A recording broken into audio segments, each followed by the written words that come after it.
ഇന്ന് നമുക്ക് മഹാഭാരതം ഗ്രന്ഥമായി പിറന്നതിന് പിന്നിലുണ്ടായ കഥ നോക്കാം.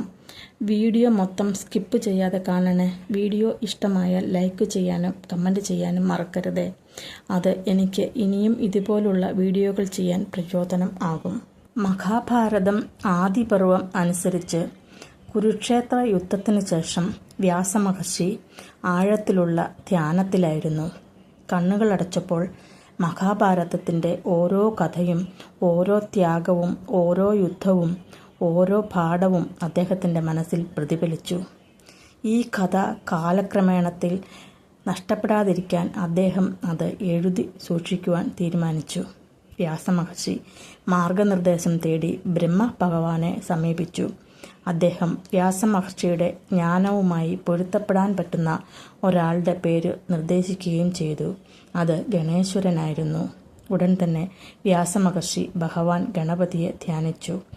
മുൻപിൽ പ്രത്യക്ഷപ്പെട്ട വിഘ്നേശ്വരനോട് മഹാഭാരതത്തിൻ്റെ എഴുത്തുകാരൻ ആകാമോ എന്ന് അദ്ദേഹം അഭ്യർത്ഥിച്ചു. അങ്ങനെ മഹാഭാരത കഥ പറയുവാൻ വ്യാസനും അത് കേട്ട് പകർത്തി എഴുതുവാൻ ഗണപതിയും. അങ്ങനെ രണ്ടുപേരും ആ മഹത് കർമ്മത്തിലേക്ക് കടക്കും മുൻപ് ഗണപതി ഒരു നിബന്ധന വ്യാസനോട് പറയുന്നു. ഞാൻ എഴുതുമ്പോൾ എഴുത്താണിക്ക് അല്പം പോലും വിശ്രമം കൊടുക്കാതെ തുടർച്ചയായി പറഞ്ഞുകൊണ്ടേയിരിക്കണം. ഗണപതിയുടെ ഈ നിബന്ധന വ്യാസൻ അംഗീകരിച്ചു. പക്ഷേ ഗണപതിയോട് വ്യാസനും ഒരു നിബന്ധന വയ്ക്കുന്നു. വ്യാസൻ പറഞ്ഞു, അങ്ങ് പറഞ്ഞത് ഞാൻ അംഗീകരിക്കുന്നു. ഒരു തടസ്സവുമില്ലാതെ മഹാഭാരത കഥ ഞാൻ പറഞ്ഞു തരും. പക്ഷേ ഞാൻ പറയുന്ന ശ്ലോകങ്ങളുടെ അർത്ഥം പൂർണ്ണമായി മനസ്സിലാക്കിയതിനു ശേഷം മാത്രമേ അങ്ങ് പകർത്തി എഴുതാവൂ.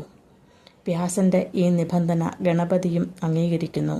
രണ്ടുപേരും നിബന്ധനകൾ അംഗീകരിച്ച് ആ മഹത് കർമ്മത്തിലേക്ക് കടന്നു. അങ്ങനെ വ്യാസൻ അർത്ഥം മനസ്സിലാക്കാൻ ബുദ്ധിമുട്ടുള്ള ശ്ലോകങ്ങൾ പലപ്പോഴും ഉരുവിടും. ഗണപതി അതിൻ്റെ അർത്ഥം ആലോചിക്കുന്ന സമയത്ത് വ്യാസൻ അനേകം ശ്ലോകങ്ങൾ ഉണ്ടാക്കും. അങ്ങനെ വ്യാസന് ചിന്തിക്കാൻ സമയം കിട്ടുന്നു, ഗണപതിക്ക് എഴുതുവാനും. മഹാഭാരതത്തിലെ കഠിനമായ ശ്ലോകങ്ങൾ അങ്ങനെയാണ് ഉണ്ടായത്. ഇത് 3 വർഷത്തോളം നീണ്ടുപോയി. ഒടുവിൽ കാലാതീതമായ ആ കഥ ഗ്രന്ഥരൂപം പ്രാപിച്ചു. ഗണപതിയും വ്യാസമഹർഷിയും രണ്ടുപേരും ഒന്നിച്ചപ്പോൾ ഇതിഹാസം പിറന്നു.